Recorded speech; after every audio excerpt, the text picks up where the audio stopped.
In 1607, two English ships set sail for the New World. One went south to Jamestown, the other north to the icy coast of Maine. They called it Fort St. George, home of the Popham Colony, England's northern gamble. But winter came early, and hope froze fast. The governor died, the storehouse burned, and the dream collapsed into silence. 14 months later, the colonists vanished, leaving behind a fort swallowed by the sea. Jamestown survived. Popham was forgotten. This is the story of America's lost twin. In the early 1600s, England was desperate to stake its claim in the New World. Spain had gold. France had furs. England had ambition. Two rival companies were granted royal charters, one to settle the south, one the north. The southern venture became Jamestown. The northern would be led by a wealthy circle known as the Plymouth Company, men who dreamed of trade, timber, and power. At their head stood Sir Ferdinando Gorges, a visionary soldier who believed Maine's rugged coast could become England's northern empire.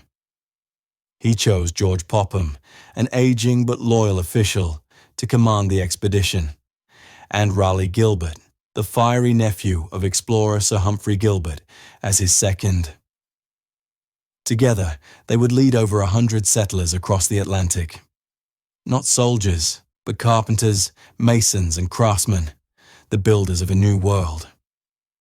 Their orders were simple: establish a fort, build ships, open trade with the natives, and above all, secure England's claim before France or Spain could move north.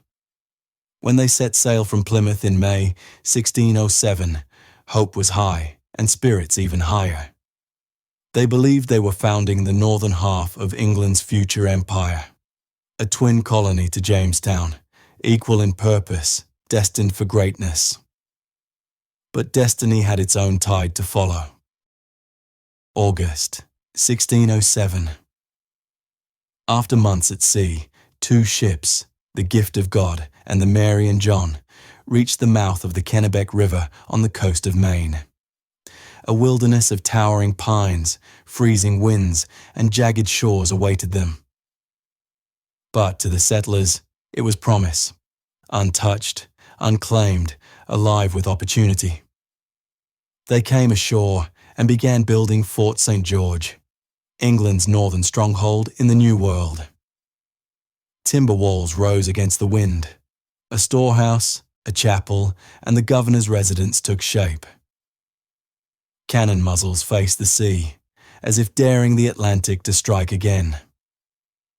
George Popham, the governor, wrote proudly to England that their new colony stood firm and ready. He called it a most excellent and commodious place. But the letters couldn't feel the cold. The first frost came before the harvest. The river froze solid. Snow buried their fort before the year had ended. At night, the settlers huddled beside dwindling fires, listening to the howling wind tear through the palisade. They had crossed an ocean chasing England's glory, but had arrived instead at the edge of survival. The first winter at Fort St. George was not a season, it was a siege. The Atlantic winds cut through their wooden walls like knives. Snow piled higher than the palisade. Their food stores rotted in the damp. And hope, that most fragile supply, began to run out. Governor George Popham grew weaker by the day. His letters to England spoke of courage and faith, but behind the words was hunger, sickness, and despair. Then the fire came. One frozen night, the storehouse caught flame, and with it, their remaining grain and powder. By morning, the fort was black with ash. Without food, without leadership, the settlers turned on one another. Arguments broke over rations, over warmth, over survival itself. Some begged to return home, others swore to endure. The Wabanaki tribes watched from the woods, cautious, silent, uncertain whether these strangers were conquerors or condemned. And when the sea finally thawed in spring, it revealed not salvation, but a reckoning. Spring of 1608. After a year of isolation, the settlers finally spotted a sail on the horizon. Relief surged through the fort. England had not forgotten them. A ship arrived, carrying letters, supplies, and devastating news. Governor George Popham was dead. Back in England, their chief sponsors, the men who funded the colony, had also passed away. And Raleigh Gilbert, their young second-in-command, had just inherited his family's estate. He was now a wealthy man, and he intended to return home. With their leaders gone and their funding cut, the colony's purpose vanished.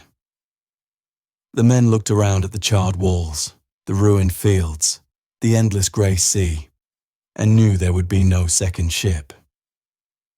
By late summer, they made their decision. They dismantled what they could, loaded the remaining supplies, and sailed back to England. 14 months after landing, the dream of Fort St. George was over. They left behind their tools, their cannons, and their dead, and the Atlantic wind erased their footprints one by one. The fort fell silent. The forest closed in, and America's northern colony slipped quietly out of history. For centuries, Fort St. George vanished from memory. Jamestown became the symbol of English America. Popham, its northern twin, was erased by time. Storms buried its remains beneath Maine's shifting sands. Only rumors lingered, of strange timbers, rusted iron, and ghostly traces of walls. Then, in the 1990s, archaeologists uncovered its shape, a triangular fort mirroring Jamestown itself. The discovery proved what history had forgotten: a second English colony, born the same year, and lost for nearly 400 years. The silence of Popham Colony was finally broken. History crowned Jamestown, but it might have been Popham. Both were born in 1607, chasing the same dream. One found warmth and survival, the other ice and silence.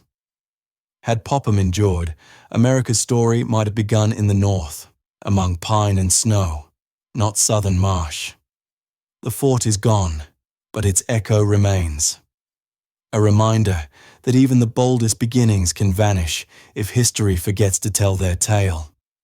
Two colonies were born together. Only one was remembered.